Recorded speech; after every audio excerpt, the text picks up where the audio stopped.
Olá, queridona! Seja muito bem-vinda a mais um episódio do nosso podcast Viva da Sua Paixão. Hoje, no nosso episódio número 72, eu tenho um tema que vai falar fundo aí no seu coração de mulher que concilia muitas tarefas no seu dia a dia. Você que é mãe, você que é esposa, você que é dona de casa, que empreende, que está na busca de viver da sua paixão. Esse episódio, ele foi preparado para você e óbvio que eu tô sempre com uma convidada aqui, hoje uma convidada muito especial, que pesquisa, que vai a fundo nesses assuntos e vai trazer todo o embasamento, e não só o embasamento, mas a experiência dela de vida, a vivência, como que ela fez também para chegar nesses assuntos e se dedicar e fazer tanto sentido como a gente vai ver aqui.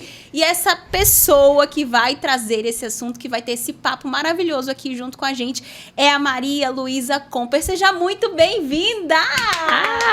Muito obrigada. Já chega com essa animação, Japão. Essa hora, Japão, a gente bota os efeitos especiais de palmas, entendeu?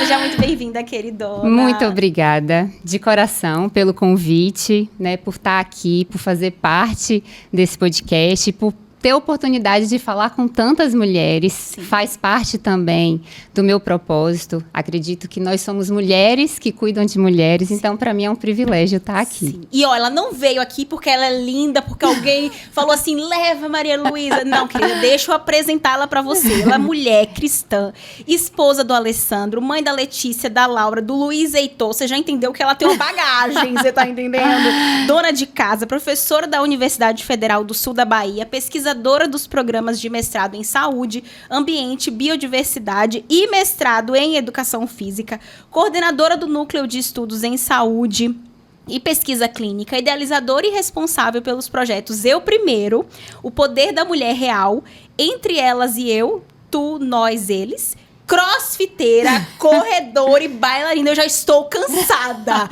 Conta quem é Maria Luísa para quem está nos assistindo, porque com certeza é uma mulher real que vive aí as suas nuances, as suas versões, e hoje vai poder ajudar a gente também com ferramentas para que mais mulheres consigam dar conta das suas versões. Muito bem, acho que você já pegou a palavra-chave. Ser real. Eu acho que esse é o primeiro ponto, assim. Eu me construí, principalmente nos últimos anos, longe das idealizações. E isso fez toda a diferença. Então, assim, eu sou tudo isso aí que você colocou, principalmente, né? Sou filha de Deus, e sou esposa, sou mãe, sou professora. E em todos esses lugares eu carrego muito o propósito de tocar, de alguma forma, a vida dessas pessoas. E nesse processo eu fui tentando entender como fazer isso sem me sobrecarregar. Eu acho que esse é um grande desafio, né? Muitas mulheres têm sonhos, têm dons, sabem que querem fazer aquilo, mas o principal ponto que tem de limitação é como eu vou ser isso? Como eu vou conseguir fazer isso se eu tenho todas essas outras questões? Sim. E aí o primeiro passo é aceite você como você é no real, a sua realidade como você é no real, e segue em frente com tudo que você puder. Eu acho que essa seria a minha maior definição. E, assim, é interessante que seu podcast, ele chama assim, Viva da Sua Paixão.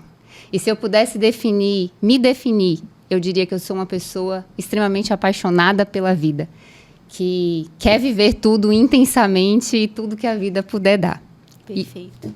E é o que nós todas aqui temos muito em comum. Às vezes tem mulheres que estão passando por uma dificuldade, aí sente que essa paixão fica um pouquinho apagada, mas essa não só viver da nossa paixão empreendendo, mas viver a vida, se sentir viva e buscar essa leveza, porque em tempos de rede social o que mais acontece é a comparação, é olhar o que outras mulheres estão compartilhando e se sentir incapaz, se sentir menor. E o que eu quero que você já fale para as meninas é como foi que você caiu nesses assuntos, nesse tema, porque você, como você disse, hoje você é fruto de uma construção. Você, anos atrás, não era a mulher que você é hoje, com essa lucidez com relação a esse assunto, com essa visão que você tem nesse assunto.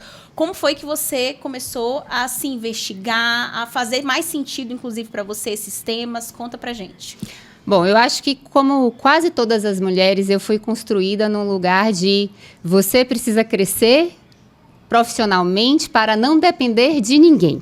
Né? Eu fui criada desde pequena com essa ideia de que eu tinha que estudar, trabalhar E assim eu fiz. Mas eu carregava comigo um sonho, desde muito pequena, assim, de ter a minha família. Então, havia uma dualidade entre a Maria Luísa, que queria ser profissional e conquistar o mundo, sim, e a Maria Luísa, que queria cuidar do esposo, dos filhos, da casa. E isso brigou durante muitos anos comigo, até a pandemia. Porque não houve opção. A pandemia, simplesmente, ela nos pegou de jeito, né? Nos colocou entre quatro paredes e falou assim, agora você tem que fazer o que tem que ser feito para os seus. E a pandemia foi esse lugar de mudança para mim, de ressignificar tudo. Porque, de repente, eu estava em casa, 2 crianças alfabetizando, e glória a Deus pelas professoras, porque alfabetizar uma criança é um desafio. Muito. Uma adolescente, transitando para a adolescência, mais trabalho, mais casa, e eu não estava preparada para isso. Eu não sabia como gerenciar isso, porque eu nunca tinha feito esta parte de dentro de casa, né? A gente, antes da pandemia, a gente era mãe. Eu sempre fui mãe presente, mas você acabava ficando muito mais parte do seu dia fora. Sim. E aí, neste momento de estar dentro e se dar conta de ter que fazer, eu me peguei, eu não sei fazer.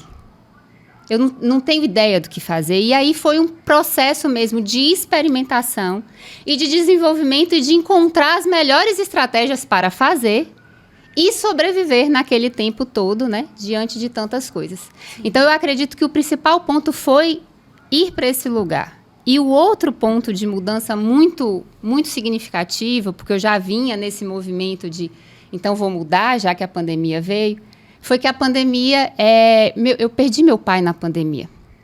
E assim, eu sempre digo assim, meu pai era o amor da minha vida, sabe? Assim, aquela pessoa que eu podia contar para tudo, era o meu braço, assim, eu sempre tive suporte da minha família, do meu marido, dos meus filhos, mas meu pai era aquela pessoa disponível, já aposentado e tal. E aí, quando ele se foi e que eu olhei para dentro e vi as memórias que eu tinha dele, que o que ficou de verdade era todas aquelas memórias muito, muito positivas, assim, de presença, de amor, eu falei, bom, a partir de agora eu vou construir a minha vida para que quando eu morrer, eu deixe essas memórias também naqueles que ficarem. E isso mudou tudo, porque daí isso mudou o significado de trabalho, de prioridade, de estilo de vida, de cuidado comigo, de tudo. E aí foi um momento que também coincidiu, né? Também foi um movimento que coincidiu com a minha decisão de me tornar, de fato, cristã e estudar, buscar mais de Deus. Foi um momento de muita introspecção, mas que fez com que eu olhasse e entendesse que a vida podia ser feita de forma diferente. E aí, obviamente, como eu estava vivendo todas essas demandas do ser mulher, e assim, eu vim de uma forma... Nesse momento, eu já tinha mestrado e doutorado na área de saúde do trabalhador. Então, eu já estudava e pesquisava sobre estratégias para promover saúde no ambiente de trabalho, para cuidar, para que as pessoas não adoecessem. E aí, nesse momento todo, eu falei, bom, agora eu quero usar o meu conhecimento para além de produzir artigo, de produzir pesquisa, eu quero que ele faça sentido para pessoas reais. E eu quero transferir esse conhecimento para mulheres como eu, que precisam, né, que se veem sobrecarregadas, como eu me vi, às vezes adoecidas por essa sobrecarga, e eu tenho o que elas podem. Então, a partir desse momento, as linhas de pesquisa, né, os projetos de extensão, eles começaram a ir se construindo voltado para o público de mulheres e voltado para essa articulação entre promoção de saúde e bem-estar numa vida real. Sim. Numa vida real. Sem assim, trabalho é difícil, então não vou fazer. Não. Trabalho é difícil, mas ele também é muito significativo porque ele gera identidade. Então, como vou fazer isso sem que eu me perca de mim? E aí foi quando as coisas começaram a acontecer aí nessa direção. Caramba, a pandemia ela trouxe esse ponto de reflexão para muitas pessoas atentas, porque tem gente que passa por essas coisas e segue a vida como sempre foi, mas para quem passou por um processo de reflexão como você, a pandemia eu perdi meu avô também, que era essa figura para a família toda, como você falou, de seu pai com tanto carinho e do que você viu que é o que fica. Depois que uma pessoa se vai, o que é que fica? A presença, o amor. Meu avô também era esse ponto para nossa família. Porque a lembrança dele e o que ele deixou em nós permanece. Só que lembrando da minha história e pensando onde foi esse ponto de virada, porque é sair de um piloto automático, né? Sim. É viver, a gente vivia uma vida num piloto automático e a pandemia fez assim, peraí, Exatamente. vamos pensar sobre isso. A pandemia fez isso comigo também, mas eu tive um movimento anterior, que foi quando meu filho chegou. Porque eu já era professora de balé, eu já tinha as minhas escolas e eu me casei. Me casei totalmente imatura, totalmente assim, também não sabia fazer nada em casa, mas a minha cabeça era voltada para o trabalho. Eu fui criada para ser uma pessoa que trabalha. Não recebi uma educação com essa inclinação de ser uma esposa, de cuidar da casa. Eu não recebi e não culpo minha mãe. Minha mãe com certeza trouxe isso com essa ênfase no trabalho, porque é o que ela teve de vivência e o que ela às vezes não recebeu de orientação e ela fez questão de passar para mim. Então, acho que a nossa geração vem também com esse peso da mulher ser mais ativa, de trabalhar, de ser independente, de construir o seu. E aí, quando meu filho nasceu, meses antes, eu tive uma gravidez de alto risco, tive pré-eclâmpsia, então ele nasceu antes, foi todo um vai viver, não vai viver, um desespero. E nesses meses antes dele realmente nascer, eu me vi nesse momento de reflexão. Eu falei assim, bom, como é que vai ser minha vida quando ele nascer? Porque eu dava aula em 2 cidades diferentes. Eu vou deixar essa criança com quem? Para poder voltar a fazer a única coisa, na minha cabeça era a única coisa que eu sabia fazer, era o trabalho. Então, o nascimento de Benjamin veio como esse momento de eu refletir também o que é que eu vou fazer. E eu já tinha um acordo com o pai de bem, que era, vou ficar 1 ano, eu quero 1 ano acompanhando isso, né, esse desenvolvimento. Uma criança que nasce prematura nasce com diversas necessidades especiais ali. Então, eu passei 1 ano, mas durante esse ano eu fui repensando o que eu ia fazer. E passar a trabalhar de casa foi o que, para mim, tinha esse sentido de estar com os meus, de poder cuidar da minha família. E comecei a empreender com artesanato de casa nesse contexto. Então, a pandemia me fez, sim, refletir. Mas o nascimento do meu filho, acho que a vida de muitas mulheres muda com o nascimento dos filhos, né? Então, eu não me vi voltando para o mercado de trabalho. Eu me vi começando uma jornada empreendedora onde eu pudesse trabalhar perto dele. Foi o que aconteceu para mim. E você fala disso, você pesquisa sobre isso, sobre essas múltiplas ocupações. Você estava, antes do episódio começar, me explicando essa diferença de trabalho, ocupação, a visão que nós temos deturpada muitas vezes. Explica para as meninas que estão aqui, que precisam aprender a separar o que é realmente trabalho, o que são as nossas diversas ocupações. Perfeito.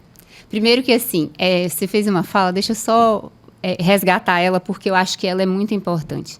Eu acho que a nossa geração de mulheres, todas vocês que estão assistindo, a maioria, veio como uma resposta de proteção das nossas mães. As nossas mães, elas viveram uma realidade, por exemplo, de trabalho doméstico, né, de rigidez social, uma série de questões que elas entenderam que a saída era que as mulheres se tornassem como homens e ocupassem o mercado de trabalho. Então, foi muito amor por nós nesse sentido.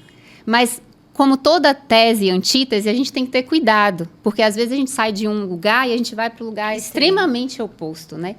Então, essa questão é uma questão que influencia muito esse olhar sobre o olhar que eu, mulher, ocupo no trabalho.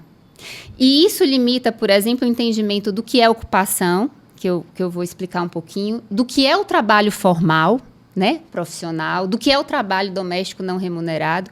E muitas vezes a gente se vê querendo dar conta de tudo isso, somando.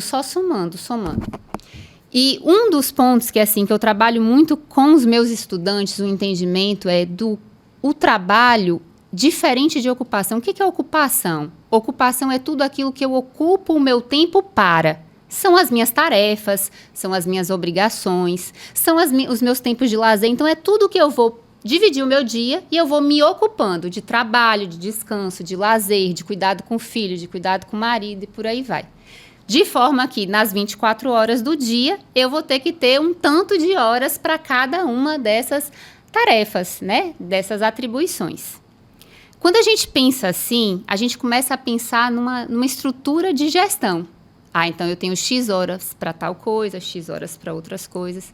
Então, guardem isso, né? Quando eu penso em ocupação, eu penso aonde eu vou colocar o meu tempo. E se eu tenho o poder de pensar onde eu vou colocar, eu tenho o poder de decidir. Se vai ser agora, se vai ser depois, se vai ser num outro momento e por aí vai. O trabalho formal, que a gente viveu, que a gente foi criada para conduzir, ele é muito da CLT, na nossa época, né? Hoje tem sido diferente. Nós temos vivido, você tem vivido um trabalho já diferente com a sua mudança.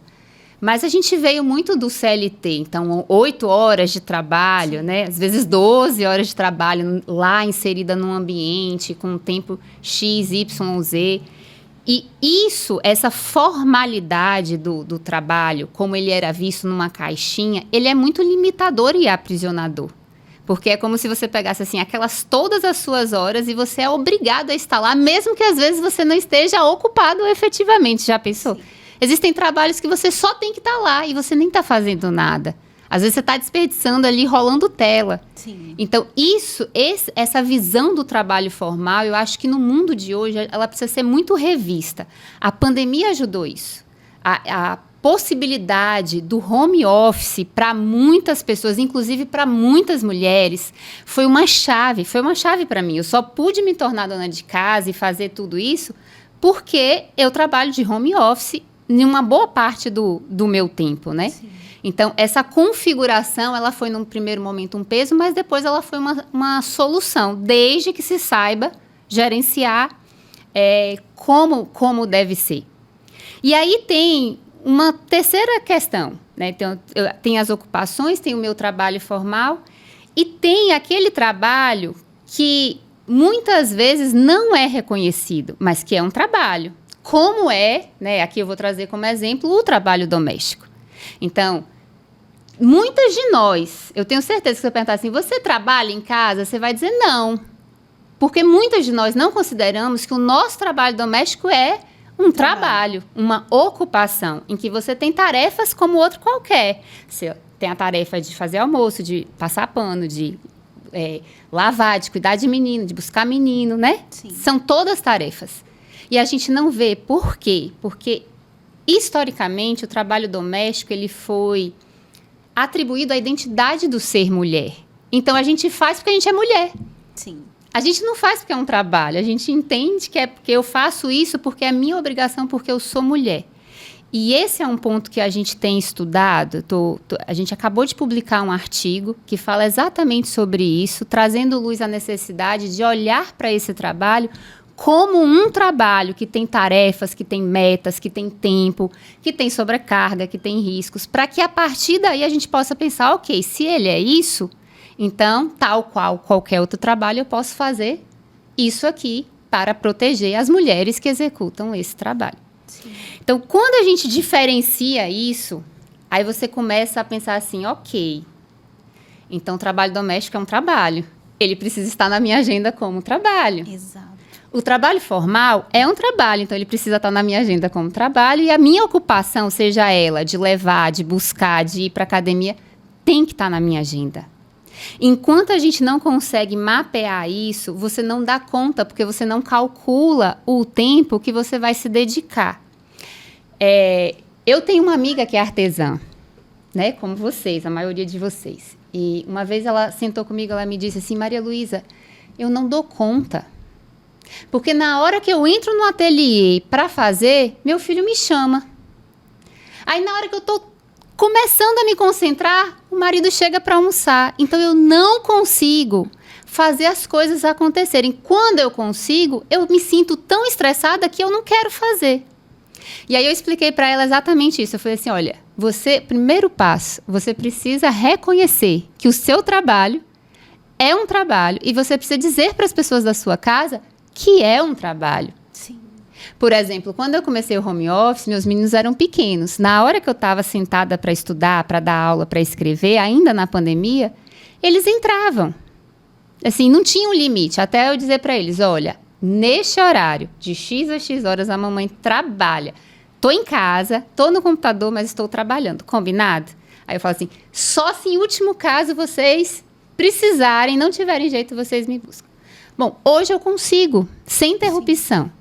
Então, é entender essas ideias e assumir assim, o meu trabalho, seja o doméstico, seja o de artesanato, seja aquele que eu faço dentro da minha casa ou fora dela, ele é importante e ele precisa ser respeitado. Primeiro por mim, depois pelos outros da casa, né? Nossa, perfeito. Ó, eu fui artesã. Hoje eu não tenho mais um negócio de produtos artesanais.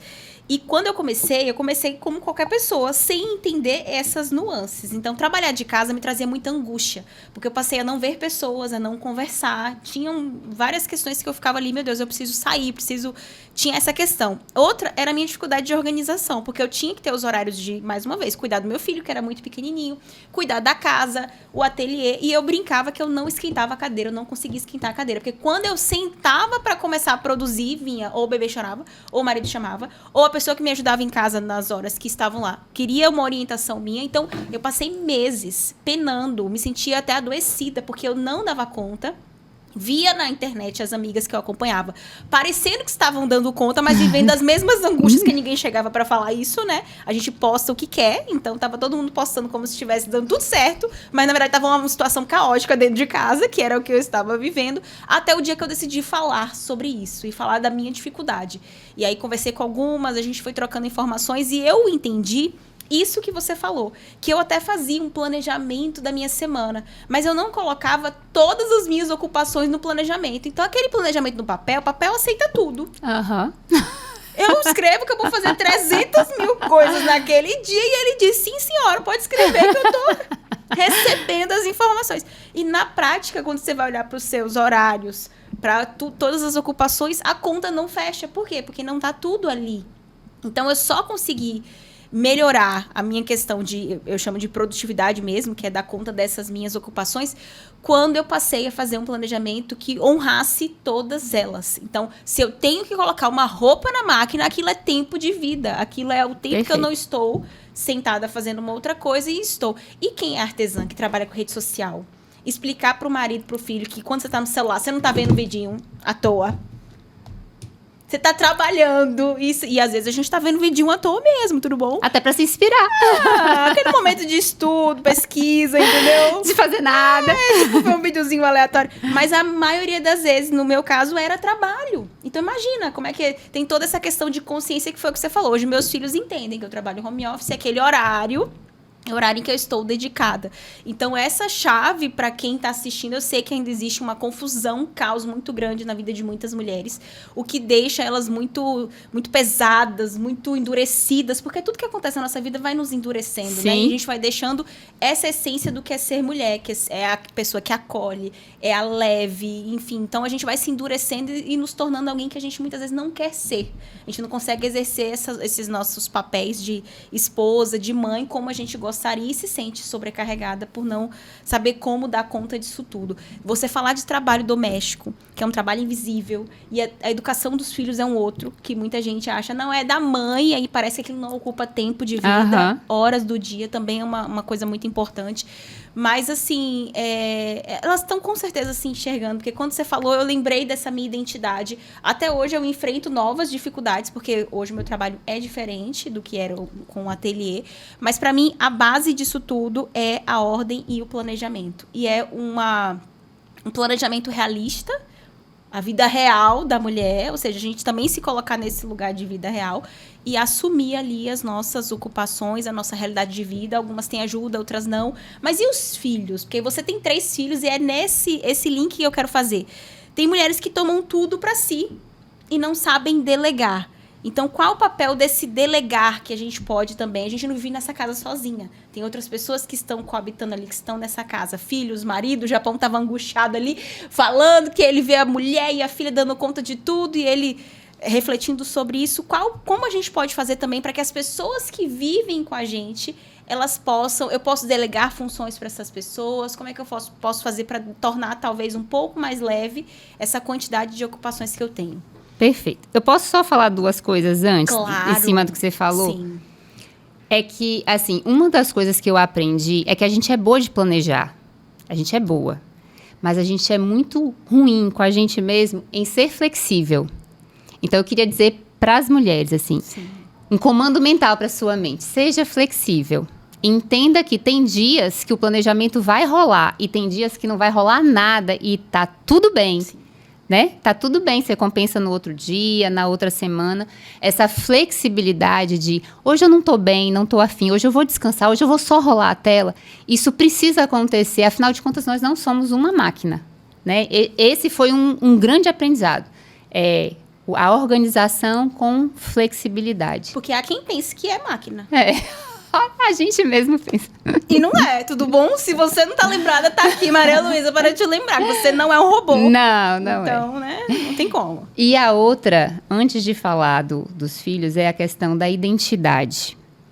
No mundo de hoje, assim, com essa questão da demanda das mídias sociais, a gente entende que parece, né, que a gente entende que é todo mundo igual, que todo mundo tem que dar conta. Aí a gente pega o melhor de todo mundo. Eu quero ser boa como fulana de tal coisa, como ciclana e tal coisa, e a gente vai querendo ser o melhor da performance de todo mundo. Sim. E a gente esquece que a gente é a gente.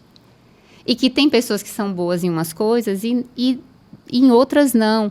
E que a vida é uma para cada uma, né? Então, assim, por exemplo, para que eu consiga viver tudo isso, eu acordo muito cedo. Mas eu acordo muito cedo, tipo 3 da manhã. E sério? Sério. Japão? Sério. Eu tô achando 40 dias agora que eu vou acordar 4 da manhã pra rezar com o Frei Justo, tô achando difícil. Ela acorda 3 horas da manhã sempre? Sempre. E dorme que horas? Até domingo. Você dorme que horas? 9h30, 10 horas. Mas assim, porque assim, não queiram fazer como eu faço. Cada vida, como você falou. Exatamente, cada pessoa é uma pessoa. Eu entendi, eu fui medindo. Sim. E eu entendi que essa era a quantidade de sono necessária para mim. Mais do que isso, eu começo a ficar agitada na cama. Então, eu levanto. Melhor do que ficar ali se balançando. Às vezes eu volto a dormir no final da manhã, mas enfim. Estou dizendo isso porque talvez você possa encontrar a sua melhor performance do seu jeito. Eu funciono melhor se eu dormir até às 10 e depois eu vou até mais tarde da noite. Eu Sim. funciono melhor se eu acordar mais cedo. Encontrar essa sua identidade dentro da rotina também ajuda muito. São coisas que eu aprendi, que assim, no início me trazia muita angústia. Acordar cedo, meu marido falava assim, você é doida de acordar essa hora. Mas hoje eu já encontrei paz. Já tô assim, já há 3 anos, então tá tudo bem, a saúde tá bem. Eu tô girando aqui, imaginando 3 da manhã levantando. Agora, é um horário também porque eu tive uma fase de acordar 5 da manhã. E o maior benefício era eu não ter as pessoas me chamando. Então tem isso, né? O que eu funciono mentalmente de 3 a 5h30, eu não funciono às vezes em 8 horas de trabalho durante o dia. Cara. É uma escolha. E o que funciona pra você, que é isso que elas devem buscar. Exatamente. Isso funciona pra minha rotina, pra minha identidade. Eu tô chocada. Só digo isso, que eu não tô conseguindo processar, mas enfim, continue. Vamos lá, agora sobre os filhos, né? Isso que você me perguntou foi a minha principal motivação para continuar cuidando da minha casa pós-pandemia.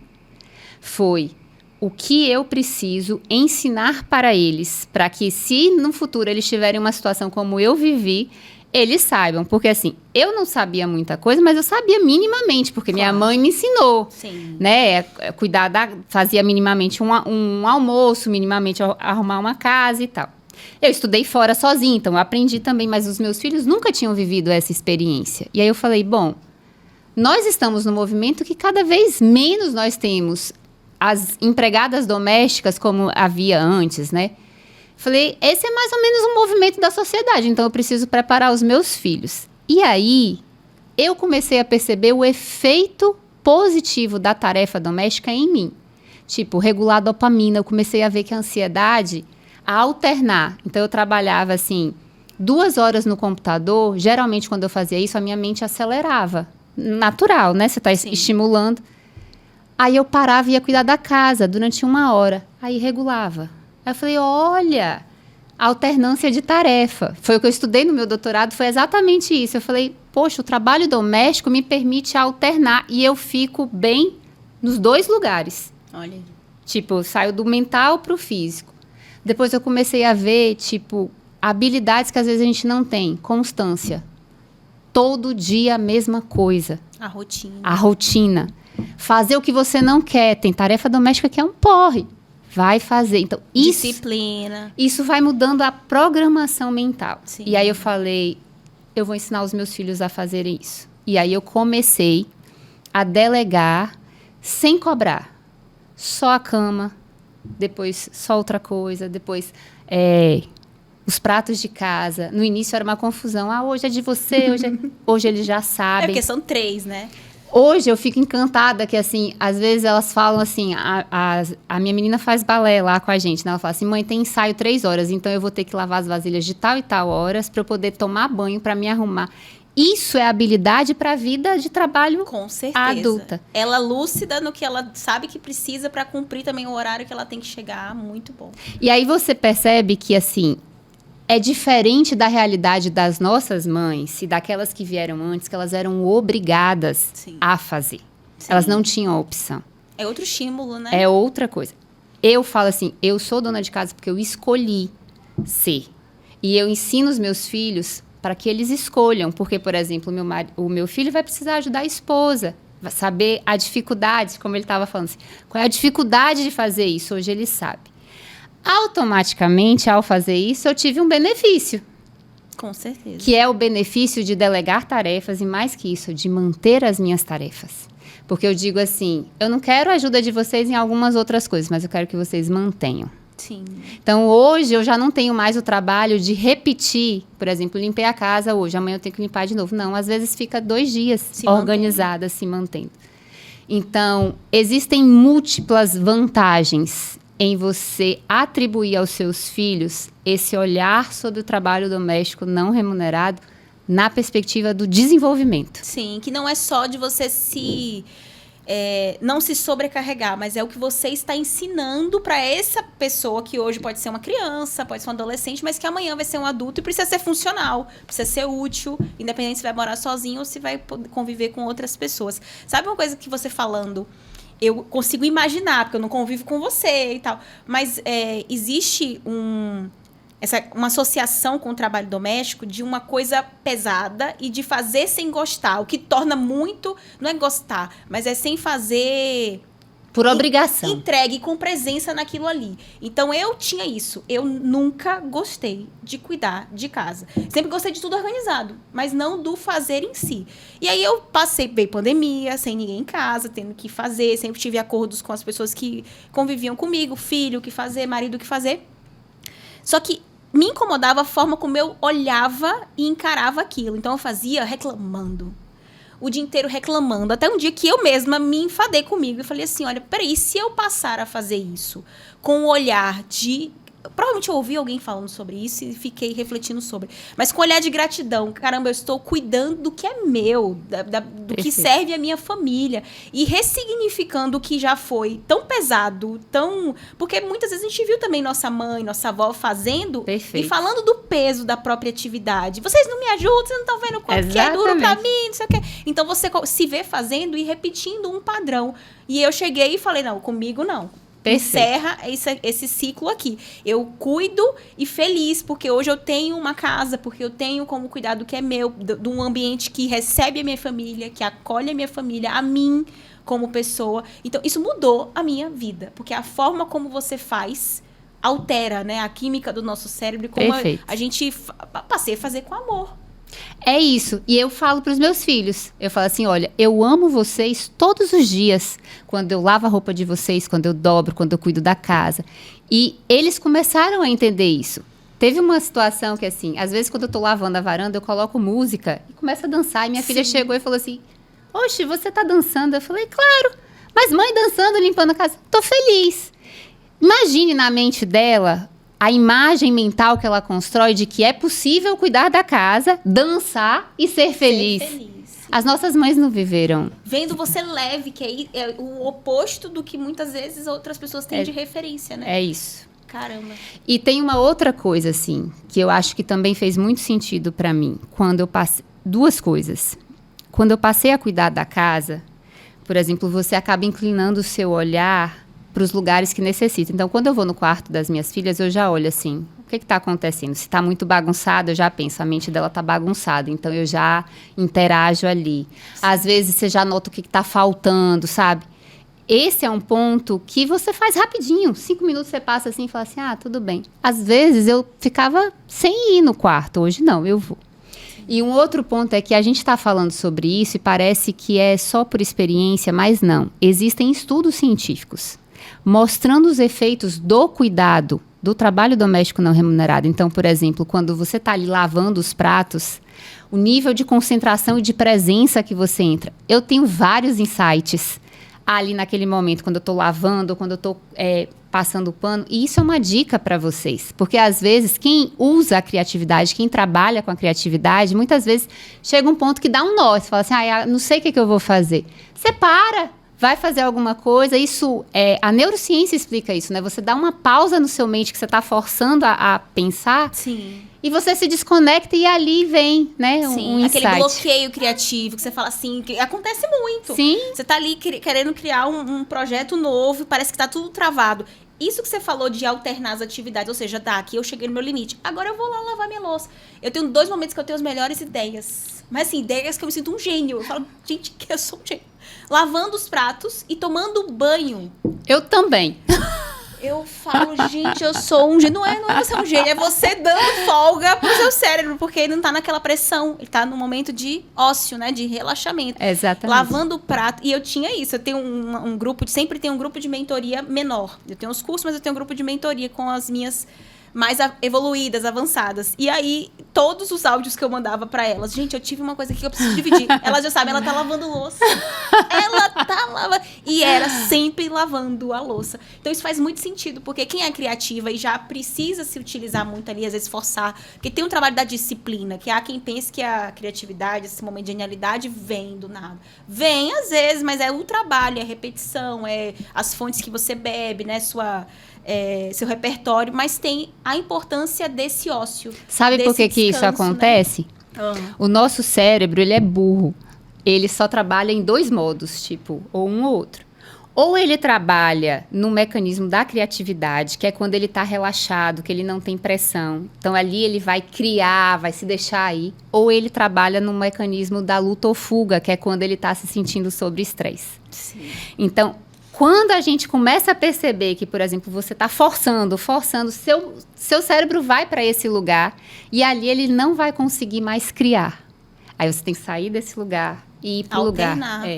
Você sacou, minha filha? Você entendeu? Tem uma estratégia, deixa eu compartilhar com vocês, que parece assim, loucura, mas funciona muito, que se chama aterramento. Você está estressada, menino, sobrecarga, tal, deita no chão, 5 minutos e respira.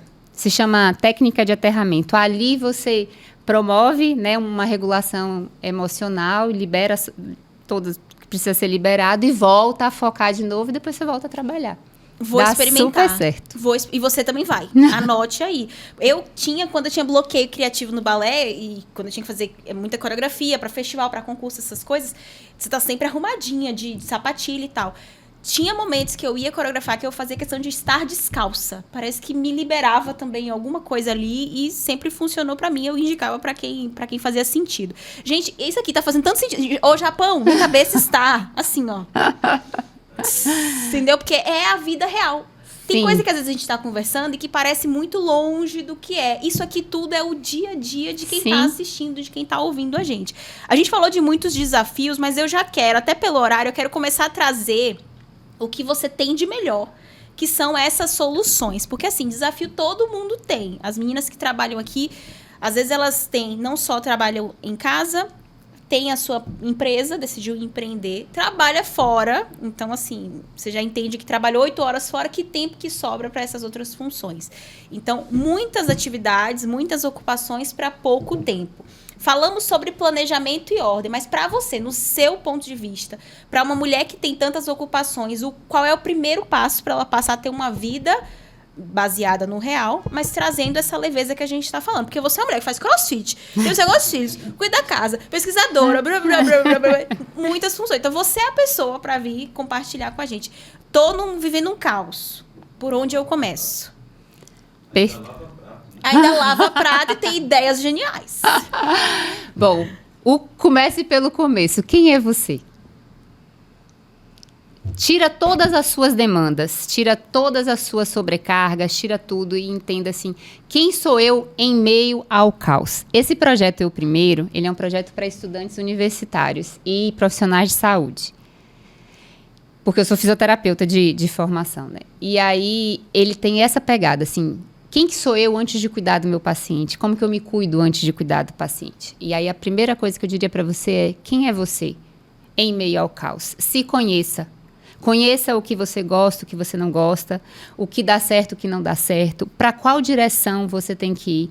Às vezes, em meio ao caos, a gente tem a tendência de potencializar ele no piloto automático. Tá difícil, mas eu vou fazendo, eu vou fazendo. Não, calma. Eu sempre costumo dizer assim, você vai viajar, vai sair daqui para Aracaju.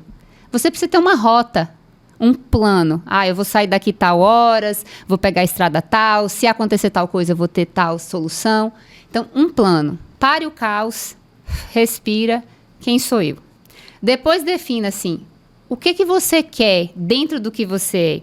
Porque, às vezes, a gente está seguindo a nossa identidade do passado. Você não consegue, parece que a gente não atualiza o chip. Sim. Né? Às vezes, você está vivendo ainda a sua identidade antes de ser esposa, antes de ser mãe, e você tem que atualizar. Então, atualize. E, às vezes, quer viver uma nova fase, mas não está se propondo a esse plano da nova fase, né? Perfeito. Então, o primeiro ponto é quem você é e o que você quer fazer. O segundo é o que você tem na mão.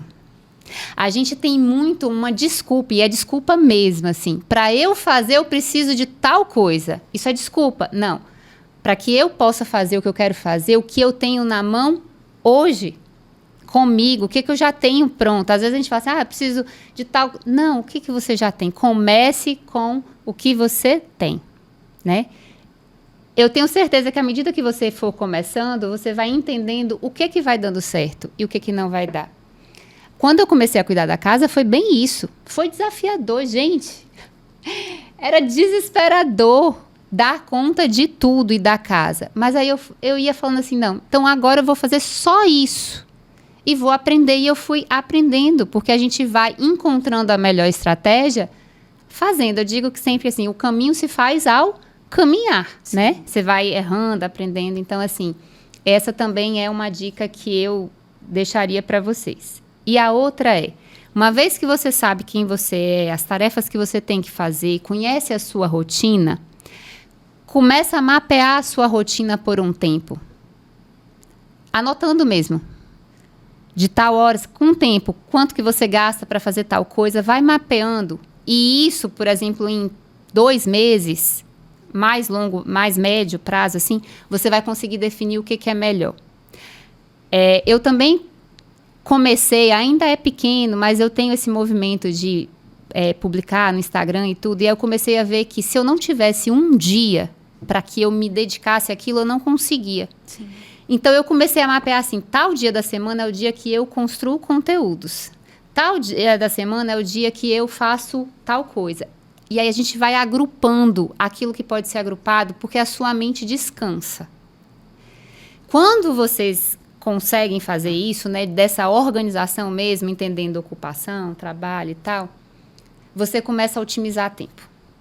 Como na indústria, você começa a cortar o que não é necessário, a tirar as idealizações, isso aqui é só idealização, no real funciona desse jeito, sim, no real eu não preciso estar tão arrumada todos os dias, eu posso estar direto da academia, sim, e aí você vai observando. É sempre um processo de autoconhecimento e autogerenciamento, autoconhecimento e autogerenciamento. Mas ele precisa ter uma base. A base precisa ser o compromisso com você mesma. Porque senão você se perde no meio do caminho. Por exemplo, quando o negócio começar a dar certo e você está cheio de clientes, a tendência é eu vou colocando horário e passo por cima de mim e da minha família. Não. Tenha um compromisso com você. Qual é o seu limite? Né? De estar sempre olhando ali e monitorando. E a última dica, assim, dentro disso tudo, que tem a ver com compromisso, é o trabalho ele não é maior que você. Nunca. Ele não é maior que as pessoas da sua casa. Nunca. Porque pode lhe faltar o trabalho, mas não vai lhe faltar essas pessoas. Eu tenho uma disciplina que eu ensino, que eu falo para os meninos assim, nós fomos adaptados a construir a nossa identidade com base no nosso trabalho. Isso é um problema.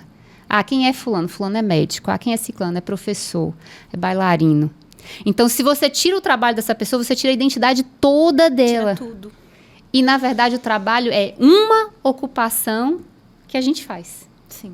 Então, ter esse compromisso e esse entendimento de que o trabalho é uma parte faz com que você consiga gerenciar todo o resto. Acho que essas são as principais dicas, assim.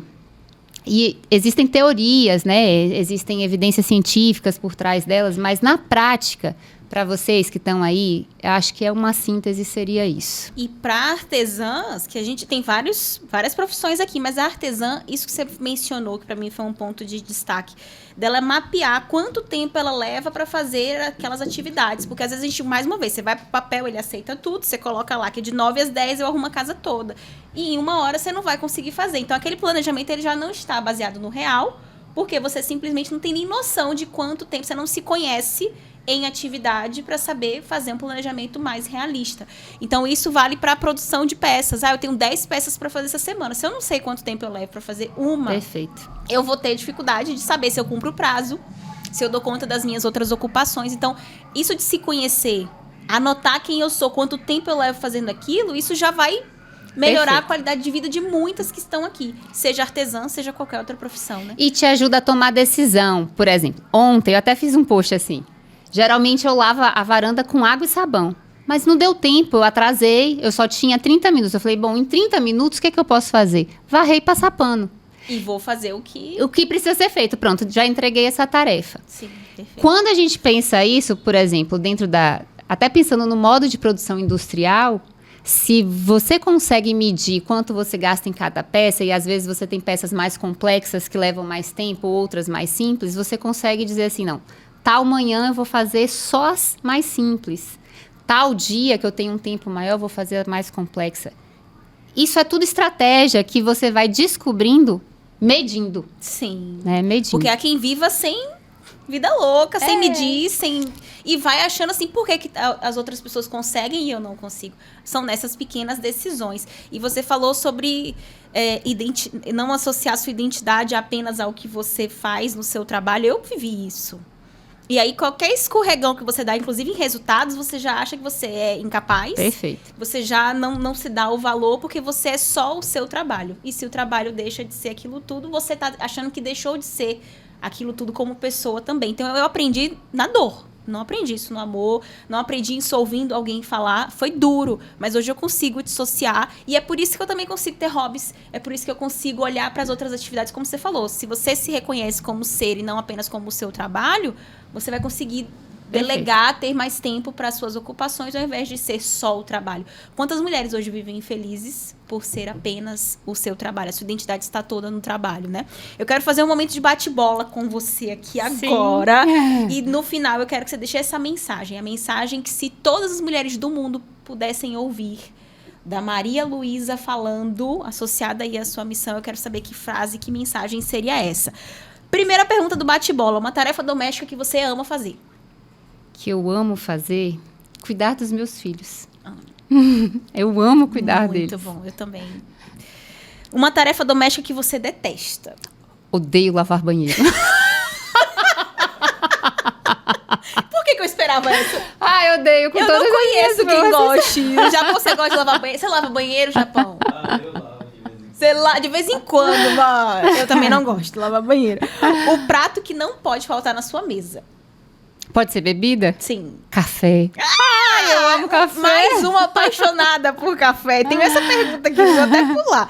O momento do dia que você mais valoriza? As minhas manhãs. Desde a hora que eu acordo, assim, é um privilégio acordar de manhã. Mas especialmente no meu devocional. Eu sento num sofazinho, vejo o céu. É o meu melhor momento do dia. Você acredita que começar o dia dessa forma faz diferença para tudo que vem depois? Totalmente. Eu me sinto pronto. Assim. Minhas manhãs são assim, são inegociáveis, porque eu sei que se amanhã começou escorregado e por algum motivo aquilo acaba refletindo, e esse momento do devocional, que é o momento que a gente cuida da nossa espiritualidade, eu acho que faz sentido ser logo no começo, porque dita o tom da coisa, né? Você já começa com uma intenção diferente ali, concordo. Um hábito que salva a sua rotina. Os exercícios, todos eles. Todos eles. Eu amo CrossFit de manhã, tá ali, assim, nosso grupo é de mulheres. Depois o balé, que também são muitas mulheres. Eu acho que eu coloco estrategicamente de manhã e no final da tarde, justamente porque eles quebram a rotina. Sim, estrategicamente pensados ali. Uma mulher que te inspira. Uma mulher que me inspira. Todas as mulheres me inspiram. De verdade. Eu olho para cada mulher e eu penso assim, poxa, ela é muito boa nisso.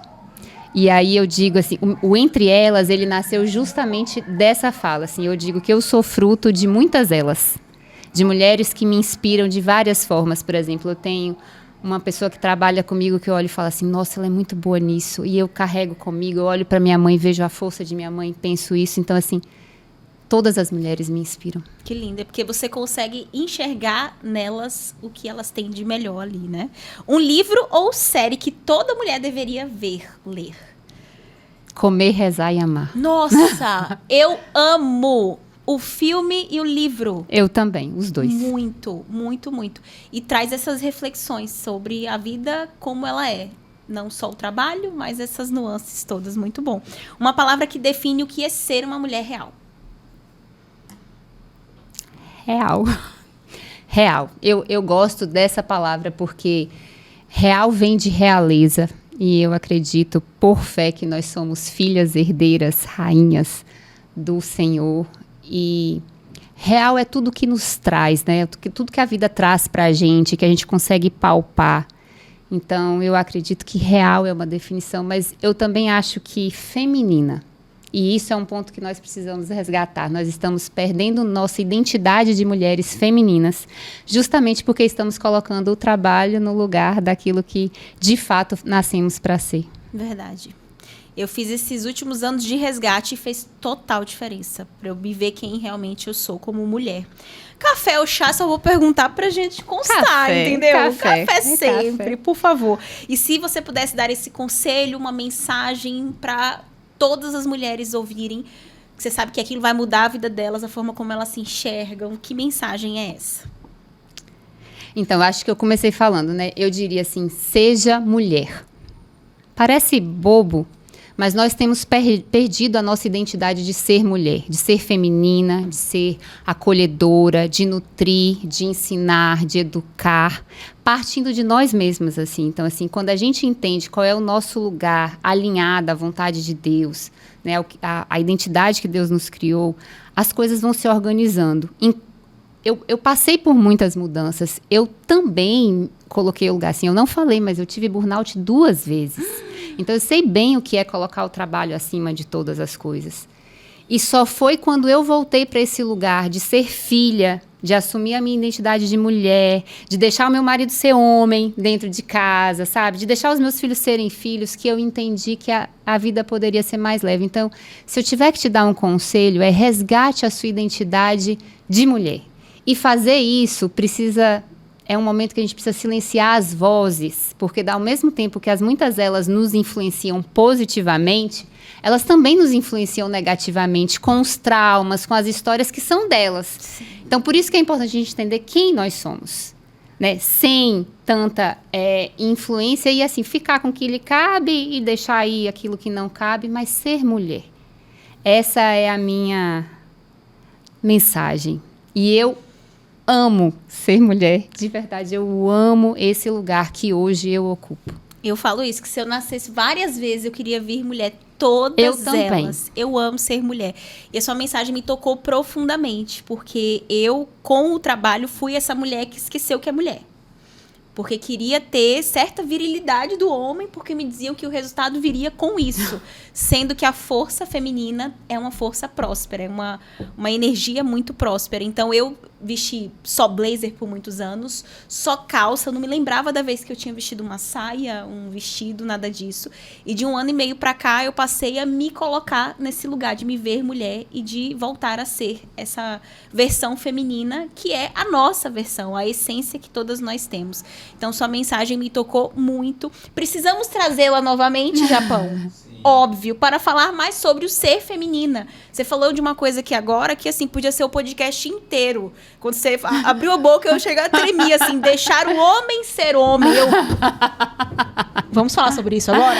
Abre outro episódio aí que a gente vai falar sobre deixar o homem ser homem, o filho ser filho. Muito importante, porque nós estamos criando uma geração de homens, filhos, frágeis, Porque nós não estamos deixando os nossos maridos serem maridos. Sim. Isso é grave, muito, gravíssimo. Muito. Ou seja, parte 2, por favor, já vamos agendar. E coloca nos comentários, queridona, o que você achou desse episódio. O link do Instagram da Maria Luísa vai estar aqui na descrição. Então você já vai lá, já segue, manda uma mensagem falando o que você achou desse episódio. Eu quero te agradecer muito. Muito obrigada. Realmente quero você mais vezes aqui pra gente poder falar sobre todas essas nuances. Mas assim, eu saio daqui com um compromisso meu e convido as meninas a saírem daqui com essa mesma intenção de fazer a nossa rotina uma rotina que nos honra mais em todas as nossas versões. Então, é um podcast que com certeza promoveu muitas reflexões e eu agradeço a você todo o seu conhecimento e sua experiência, porque você contou a sua história de vida, né?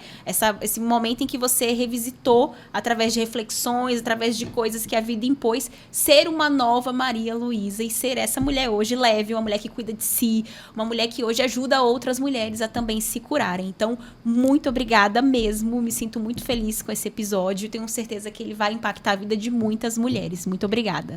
Muito obrigada. Eu que agradeço. Assim, para mim é um privilégio mesmo, assim, estar aqui, falar com todas vocês, compartilhar um pouco. Eu digo que nós todas carregamos propósitos, né? Sim. E se eu aprendi, eu posso ajudar, assim como vocês também. Você falou da mensagem, agora me veio assim. Eu queria deixar uma frase no final, assim, terminado o agradecimento, que é: não desista dos seus sonhos. Não desista. Busque estratégias, né? Tente meios, mas não desiste, porque sonhos podem ser realizados, e eu sou prova disso. Assim, eu comecei dizendo que meu sonho de criança era ter a minha família e ter o meu trabalho. E hoje eu vivo isso, com tranquilidade, com saúde, com bem-estar. Que delícia. Também acredito muito nisso e diariamente estou ali reforçando as meninas. Então é muito bom trazer alguém que tem essa sinergia com... A gente tem propósitos de vidas bem semelhantes, então que as meninas também pensem nisso. Que pode às vezes ser pesado, às vezes pode parecer difícil, desafiador, mas que é possível, né? Com as ferramentas certas, com as estratégias certas, com intenção, é possível. Muito obrigada. Quero agradecer a todas vocês que estiveram aqui. Se você lembrou de alguma mulher, pega o link e manda para ela assistir também. Eu tenho certeza que ela vai te agradecer depois disso. Um beijo para todos e até o próximo episódio.